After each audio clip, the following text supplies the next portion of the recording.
అసలు ఈ కాళేశ్వరం మీద ఈ చేపాటి సర్కార్కి ఎందుకింత కండ్లమంటారో నాకు సమజే కాదులా.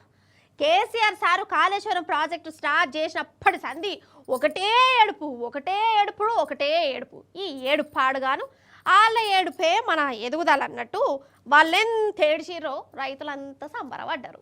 పొలాలకు నీళ్లు వారినాయి కదా. ఇక చేపాటి అధికారాలకు వచ్చినాక ఏమైంది, మళ్ళా కాళేశ్వరం మీద కుట్రలు నడుస్తూనే ఉన్నాయి. ఓసారేమో పిల్లర్లు కూలినాయి, దండుగ ప్రాజెక్టు అనుకుంటే రాగం తీసిరా.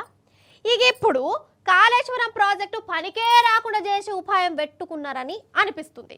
వాళ్ళ పనితనం చూస్తుంటే గట్టనే అనిపిస్తుంది అలా. మరి నాకు మీరు కూడా చూడుర్రి, మీకేమనిపిస్తే గదే చెప్పుర్రి, అంతే చూడుర్రి. నిజంగా కాళేశ్వరం మీద బాజాప్తో కుట్ర అంటే కుట్ర నడుతుంది పోరి. ఎట్లా అంటారా, మేడిగడ్డ బ్యారేజ్ కాడ చెక్ పోస్ట్ మాయమైపోయింది. మరి మాయం చేసినోడు ఎవరో ఎందుకు చేసిరో ఆలోచిస్తే మీకే అర్థమవుతుంది. ఆడ సెక్యూరిటీని తీసి పడేసిరు. కార్లు, బండ్లు, లారీలు, బైకులు పోవచ్చునట్టు అటు దిక్కు. అంటే ఆడ బ్యారేజే లేదు అన్నట్టు చేస్తాను అన్నట్టు, అంతే కదా. మరి ఇక చెక్ పోస్ట్ తీసేసే వరకల్లా రయ్య బండ్లు, లారీలు అటు పోతాన్నా ఇటు వస్తాన్నా. ఎవరి ఇష్టం వాళ్ళది, ఎవరి కథ వాళ్ళది. మేడిగడ్డను మన్నుగడ్డకు చేసేది ఒక్కటే బాకీ ఉన్నది.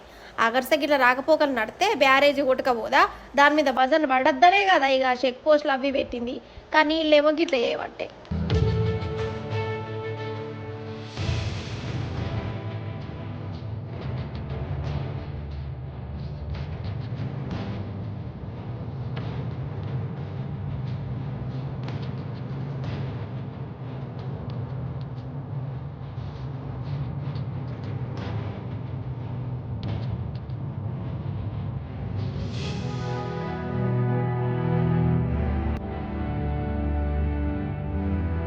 ఇదనే కాదు, ఈ మేడిగడ్డను పట్టుకొని ఎన్ని కుట్రలు నడిచినాయి, ఎన్ని కుతంత్రాలు నడిచినాయి మీరు చూస్తూనే ఉన్నారు, ఇంటనే ఉన్నారు, చదువుతూనే ఉన్నారు. పిల్లర్లు పోయినాయని టామ్ చేసిరు. లచ్చకోట్ల అవినీతి జరిగిందా, జరిగిందని టామ్ చేసిరు. విఆర్ఎస్ మీద లేనిపో నిందలేసిరు. మేడిగడ్డకు జరంత రిపేర్లు చేయాలని పెద్దోళ్ళు చెప్పినా పట్టించుకోలేదు, దాన్ని అట్లనే ఇడిచిపెట్టిరు. ఇప్పుడేమో చెక్ పోస్ట్ని తీసేసిరు. అంటే ఇది కుట్ర కాకుంటే ఇంకేంటిది, కాళేశ్వరం మీద కోపం కాకుంటే ఇంకేంటిది.